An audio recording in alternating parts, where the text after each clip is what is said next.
वाराणसी में गंगा के किनारे एक घना जंगल है। बहुत समय पहले की बात है। उस जंगल में एक सिंह राज्य करता था। उसका नाम था केसरी। केसरी की प्रजा उसे बहुत चाहती थी। था भी ठीक, क्योंकि केसरी प्रजा का बहुत ध्यान रखता था।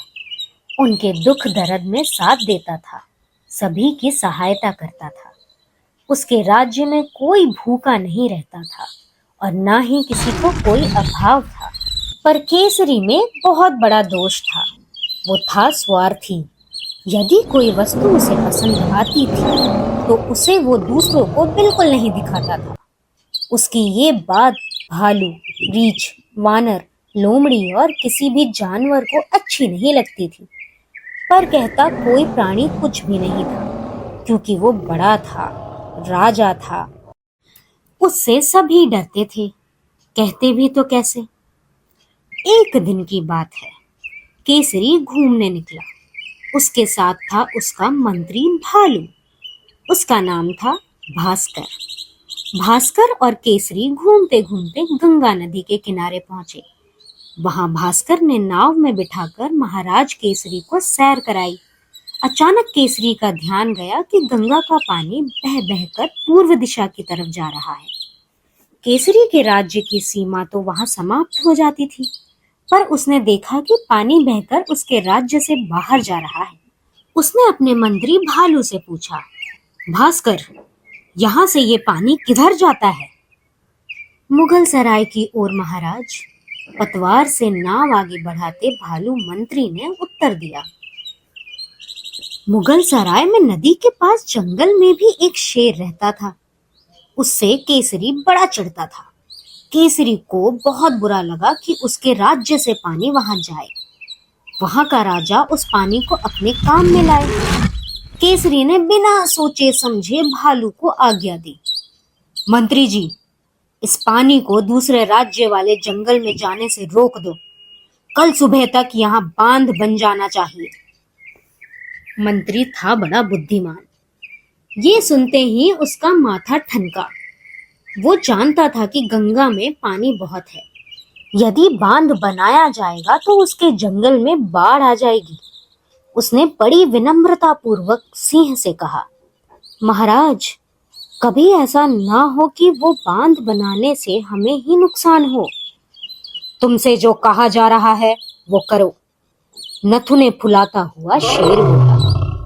भालू करता भी क्या, वो चुपचाप बैठा रहा। नदी से वापस आकर भालू ने तुरंत सेनापति वानर देव को बुलाया। उसे राजा का आदेश पूरा करने को कहा। वानर देव ने तुरंत सेना के कुशल इंजीनियरों को बुलाया। उन्हें शाम तक बांध बनाने की आज्ञा दी। इंजीनियरों ने जल्दी से पत्थर, ईंट और सीमेंट जुटाए, फिर बांध बनाना शुरू किया। शाम तक मजबूत और सुंदर बांध बनकर तैयार हो गया। दूसरे दिन केसरी सूरज निकलने पर भी सोता रहा, पर जैसे ही उसकी आंख खुली वो भौचक्का रह गया। ये क्या? उसकी सारी गुफा में घुटने तक पानी भरा था। बड़ी मुश्किल से पार करके केसरी गुफा के बाहर तक आया। उनकी समझ में नहीं आ रहा था कि इतना पानी कहां से आ गया। दूर से भालू मंत्री बड़ी तेजी से नाव खेते हुए वहीं आ रहे हैं। नाव को पास लाते हुए भालू बोला, जल्दी कीजिए महाराज, जल्दी से नाव में बैठिए, पानी लगातार बढ़ता ही जा रहा है। शेर उछलकर तुरंत नाव में जा बैठा। तब कहीं जाकर उसने चैन की सांस ली। फिर भालू से पूछा, इतना सारा पानी कहां से, कैसे आया? बांध बनाने से सारे जंगल में बाढ़ आ रही है। सभी जानवरों के घरों में पानी भर गया है। सेना सभी को निकाल निकाल कर ऊंचे पेड़ों पर बैठा रही है, मंत्री ने उत्तर दिया। ये सुनकर शेर अपनी मूर्खता पर पछताने लगा। वो सोचने लगा कि पहले ही मंत्री की बात मान लेता तो ऐसी परेशानी कभी न आती। उसने तुरंत सेनापति को बुलाया और तुरंत बांध तोड़ने की आज्ञा दी।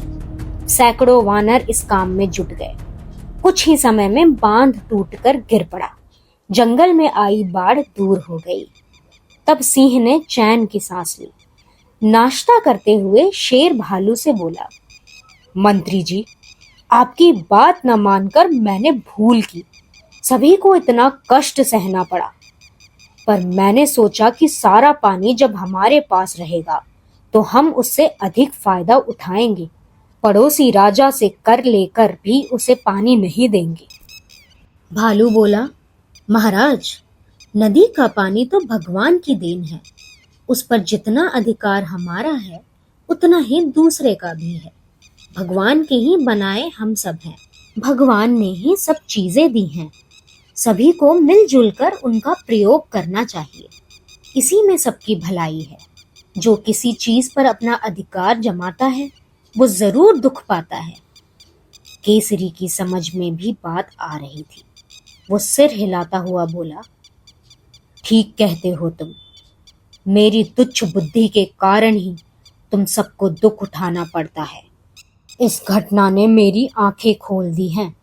अब से मैं अपने स्वार्थ को प्रमुखता नहीं दूंगा, दूसरों का भला सोचूंगा, क्योंकि स्वार्थी सदैव अंत में दुखी होता है।